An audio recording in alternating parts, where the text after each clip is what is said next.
Hey, good morning, everybody. Tom from TSH Concrete. Thanks for tuning in. A couple people had asked about our power buggies that we use, and I'll tell you, they really changed the way we pour concrete. Used to have manpower on wheelbarrows. Sometimes we get in some pretty tight places, uphill in the backyards. So they really just made it so much easier, and we're getting older, so it's all about making it easier and just making it doable. So I wanted to go over the power buggies a little bit and why I like this brand so much.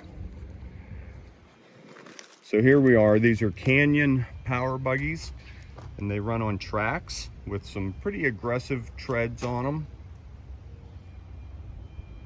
The hopper turns 180 degrees from right to left. Very easy to drive, and they haul just over 1,650 pounds. There it is on the label. So that's about a half a yard of concrete in that hopper when it's completely full. So you can really move some concrete fast and get it on the ground quickly, which is very important. It has a 22 horsepower Robin engine in it. So it's a well-built engine, easy to get parts for, usually. So the gas tank on it is a little bit small. We have to fill them up just about every day.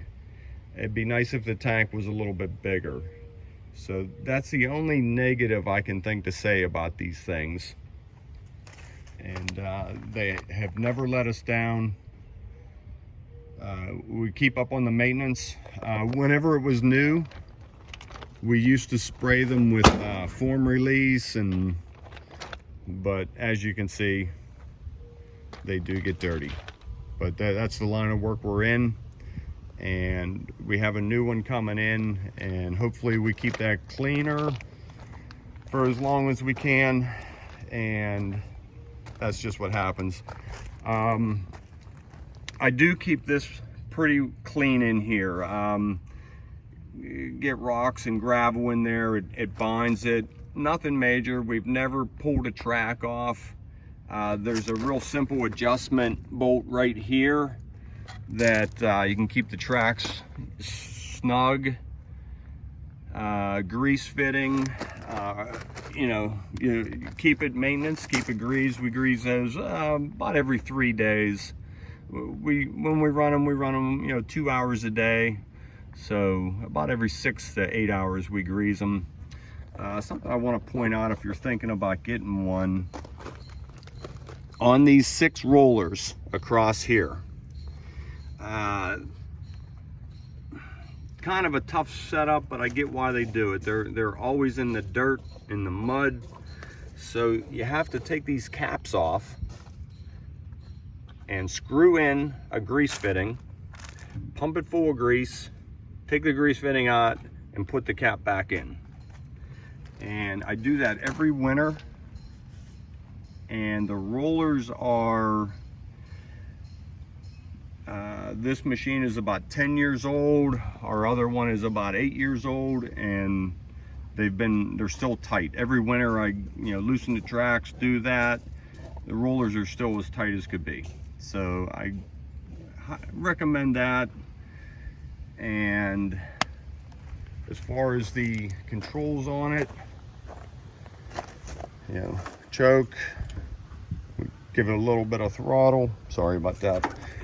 Choke's right here. Choke, a little bit of throttle, brake on. Start up pretty easily, even when they're cold out. They start out pretty easy. So then to rotate the hopper, it's just a real simple thumb switch right here. The more throttle, the faster it goes. But then you wouldn't be able to hear me talk. So dumping, same thing, just a push lever. Hopper up, hopper back. That easy. And then something else I wanted to point out, this will only take another minute. we didn't have these splash guards on them when we got them. So we used to have to stand out here with cardboard or plastic and block the splash of the customer's house. So it didn't take me long. I came up with this idea. I should have patented it, but I didn't. So 1/4 inch metal, I just took my plasma cutter and cut a slot in there, bolted it to the side. You could use a torch, you could use a plasma cutter, whatever you have. We always have rebar around, so I use 5/8 rebar for a rod, put a nice big washer on it. And these are just rubber rugs that I have. You can get them at Home Depot for what, $5. So I got $10 wrapped up in this whole thing. You can buy them now. There's a company that makes them. But if you can, that's how I made mine. If you buy the buggies and you make them a different way, hey, send me a video. I wouldn't mind seeing it. But they nice and easy to take off when you're using just gravel, but when you use concrete, they are nice to have on. So that's it for now. Chuck just showed up with our gravel and rebar, so we're gonna keep pushing forward. Thanks for tuning in. See you again with Concrete with the Hosses.